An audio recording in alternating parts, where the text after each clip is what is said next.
All right, tweets out. We are ready to go. So I wanted to break it down into kind of 5 easy things. As always, you can find us at all of these social media handles at 3down Dev on Twitter, at 3down Development on both TikTok and Instagram, and of course to our YouTube channel where you're watching us now. So I wanted to break it down into kind of 5 easy in quotation marks, but 5 things I think coaches at a variety of levels could use. And I tried to keep it, not specific to certain formations or anything like that, more concepts that you could build into whatever formations that you're already running. And one of them is what a lot of people call zone read slice. You'll see a ton of film of this in the CFL.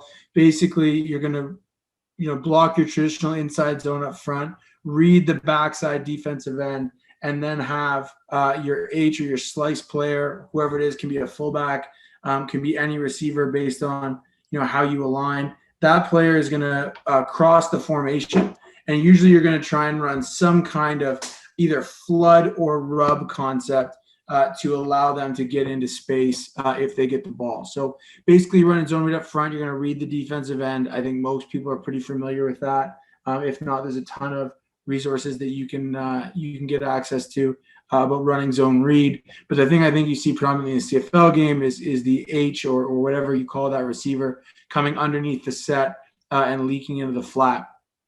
And I think that presents some challenges to offenses. And I think one of the main ones is if you're playing zone, flood concepts are great. If you're facing a team that's playing man, this pick concept I have drawn up is great. So we'll watch some of it when we get to the film, but you can imagine, if this is zone, right, and nobody tracks from the other side of the field, okay, you're going to get a horizontal stretch on the flat defender. And if this is man, this pick route is going to pick, say it's the W, tries to track across, or, say the halfback goes high and the free safety comes down. Either way, you're creating a pick for that player as the H gets into the flat.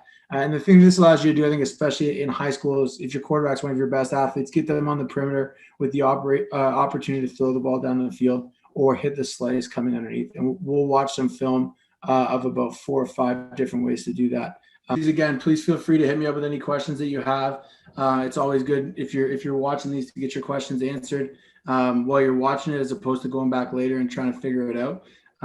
So absolutely hit us up with any questions that you have. So looking at our first concept was that zone read slice.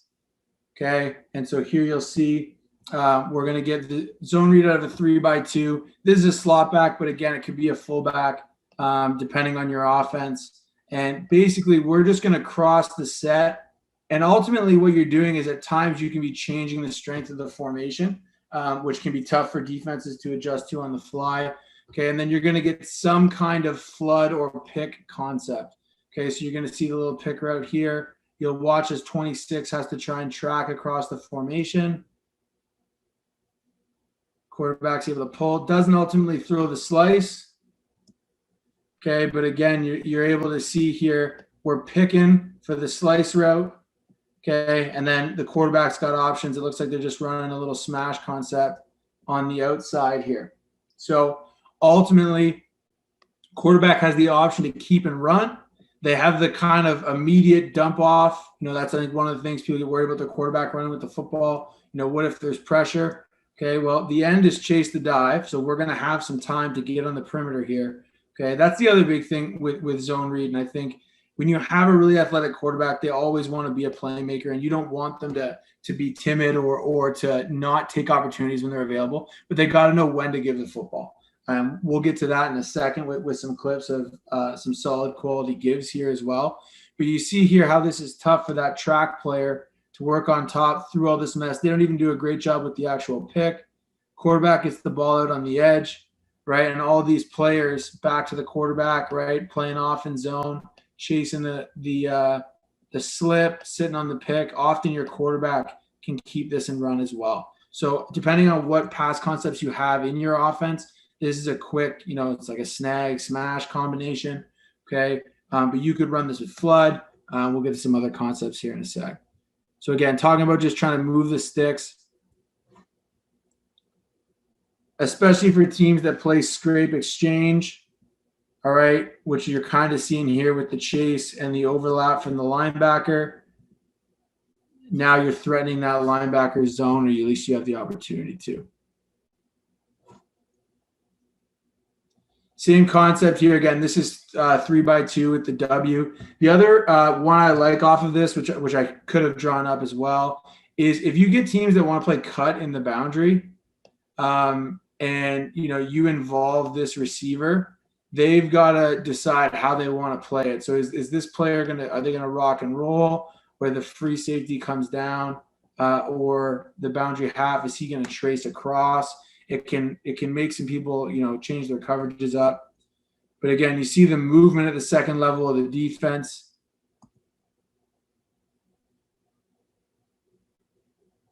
And it's not just when you pull the ball that you can get successful plays here. So again, Ottawa's running that same thing. They're running a little snag, smash combination. So again, your smash should take up these two defenders off the board, right? We're trying to snag here. And again, if the quarterback's able to pull it, get the ball into that flat.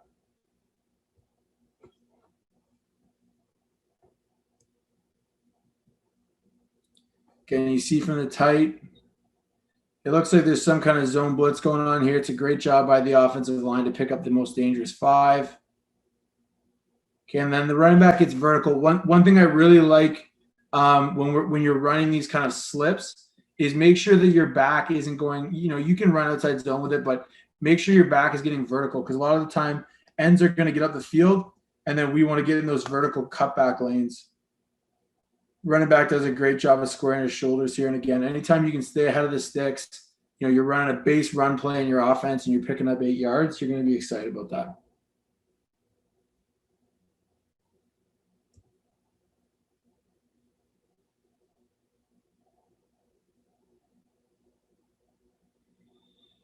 So I got a little bit of a late start on this one. Subtle variation here. So this isn't actually the slip. It's just a 3-man zone read. So we have 3 receivers over here, and you're going to see this one receiver is going to run a bang route. That really replaces the slip. So whatever you're doing to create kind of an underneath throw option here, and then I think here we're going to get a sail combination. It's kind of flood. It's a little bit delayed. The timing's not great. Here you could argue that this should be a give, right? We're going to be able to have 5-on-5, and this defensive end's playing shuffle. Quarterback pulls it. You have your flat control, so that pulls down the flat player. Especially when you're getting quarters, right? You got at least one player getting run off with the vertical. Here they're able to run that kind of flood concept and have lots of space to make that throw.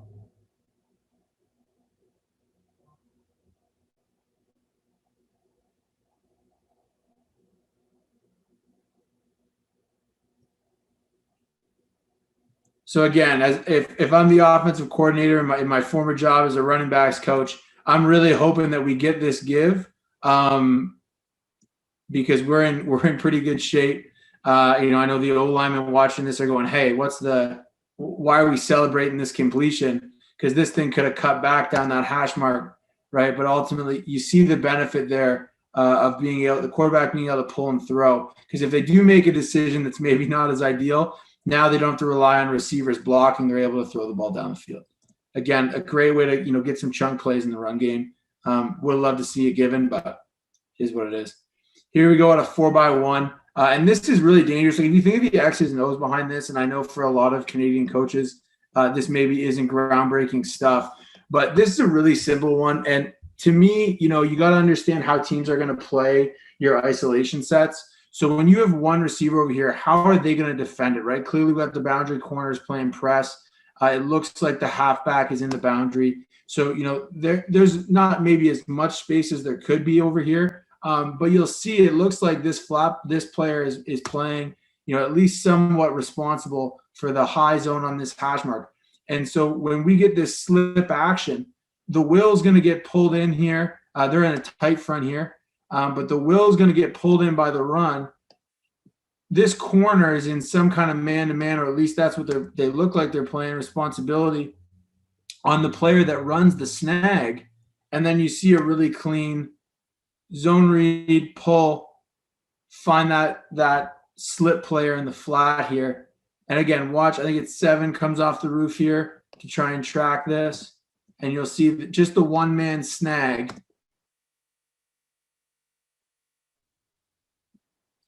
And now all this space you created here, I say all the time when you're talking about the quick pass game or the RPO game or the play action boot game, anytime you get an athlete in this much space, imagine how well you'd have to block up outside zone to get a player into that much space, right? It's just a really efficient way, I think, to stay ahead of the sticks or convert. Here you got a 2nd and 4, right? And, you're able to attach something to your run game that gives you an easy throw. If you're in any type of offense, right, you got to be pretty sure your quarterback can make that throw, right? That's like a free throw in basketball. The flat. And then with the yak, that ends up being a 12-yard play, right? And that's a whole lot easier than, throwing a timing route or something to get those 12 yards. Again, please throw your questions in the chat. I know it's a rainy Saturday afternoon and we're just getting by here, but if you have any questions, again, it can be about this or anything else, please throw them in there. You see the effectiveness, number 2, sorry. You see the effectiveness on the snag route here. Just a little pick, nothing illegal, using this guy's rules against him. It's man-to-man. I'm playing my player man-to-man. They're not able to get the switch. Again, that's like a free throw in basketball. 10 feet, first down.